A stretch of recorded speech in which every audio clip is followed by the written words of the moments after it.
जय श्री कृष्णा बच्चों। आज आप पढ़ रहे हैं हिंदी कक्षा 5 से पाठ 7 और इसके प्रश्न संख्या 1 से 13 तक के प्रश्नों को हमने पिछले वीडियो में समझ लिया है। आगे के प्रश्नों को आज हम समझ रहे हैं। प्रश्न संख्या 14 है, राजा ने मंत्री को कैद खाने में क्यों डाल दिया? राजा ने उस मंत्री को कैद खाने में क्यों डाल दिया था? तो इसका उत्तर है, मंत्री ने अपना स्वप्न बताने से इनकार करने के कारण राजा ने उसे कैद खाने में डाल दिया। कैद खाना मतलब जेल में डाल दिया।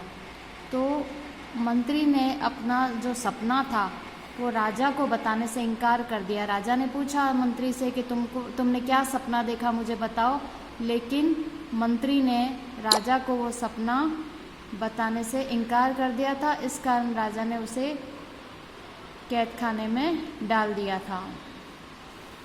प्रश्न संख्या 15, मस्तिष्क में अच्छे विचार आने पर क्या करना चाहिए?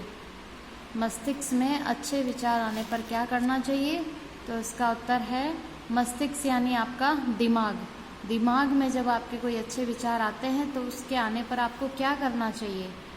तो मस्तिष्क में अच्छे विचार आने पर उनकी व्यर्थ चर्चा न करते हुए उन्हें योजनाबद्ध तरीके से पूर्ण करने में जुट जाना चाहिए। जब आपके दिमाग में अच्छे विचार आते हैं कि मुझे कार्य करना है, तो वो विचार आने पर आपको क्या करना है? उसकी व्यर्थ चर्चा न करते हुए, मतलब आपको उसकी फालतू में इधर उधर चर्चा नहीं करनी चाहिए। जो विचार आपके मन में आया उसकी चर्चा इधर उधर फालतू में किसी से नहीं करनी चाहिए। उन्हें योजनाबद्ध तरीके से पूर्ण करने में जुट जाना चाहिए। बल्कि आपके मन में जो विचार आया है तो फिर योजना बनानी चाहिए कि मैं किस तरह से मैं किस तरीके से इस जो मेरे मन में विचार आया इस कार्य को मैं पूरा कैसे करूं, इसकी योजना बना के और उसको पूरा करने में जुट जाना चाहिए। प्रश्न संख्या 16 है, लड़के ने स्वप्न के बारे में पहले क्यों नहीं बताया था? लड़के ने सपने के बारे में पहले क्यों नहीं बताया था?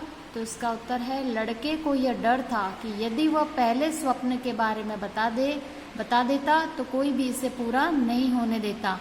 उसे आशंका थी कि ईर्ष्या, लोभ या अपमान के वशीभूत कोई उसे मार भी सकता था।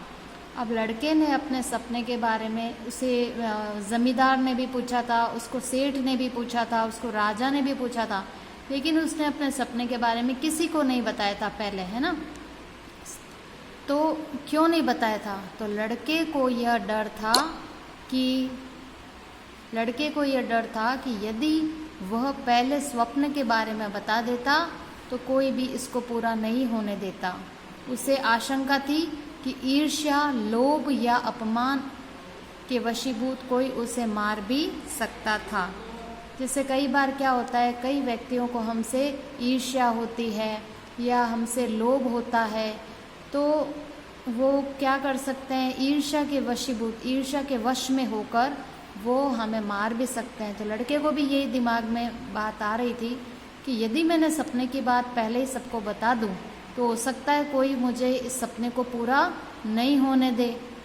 हो सकता है कोई ईर्ष्या और लोभ के कारण मेरी जान ले ले। इसलिए लड़के ने अपने सपने के बारे में पहले किसी को नहीं बताया। वो चाहता था कि मेरा जब सपना पूरा हो जाएगा तभी मैं किसी को बताऊंगा। प्रश्न संख्या 17, बालक का स्वप्न पाठ से क्या शिक्षा मिलती है?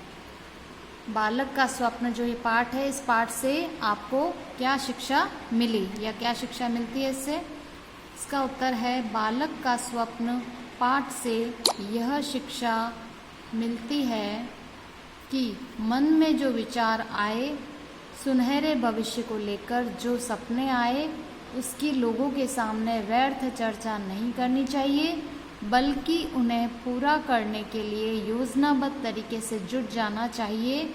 आत्मविश्वास, लगन व कठिन मेहनत से व्यक्ति लक्ष्य को प्राप्त कर सकता है। तो इस पाठ से हमको यह शिक्षा मिलती है कि हमारे मन में जो विचार आए, मतलब जो भी कार्य हमें करना है या हमारा जो सुनहरा भविष्य, आगे की जो भविष्य है, आगे का हमारा भविष्य है, उसको लेकर जो भी हम सपने देखते हैं कि आगे जाकर मुझे ये कार्य करना है, जो भी सपने हम देखते हैं उनकी लोगों के सामने व्यर्थ चर्चा नहीं करनी चाहिए, लोगों के सामने फालतू बात नहीं करना चाहिए, बल्कि उन्हें पूरा करने के लिए योजनाबद्ध तरीके से जुट जाना चाहिए।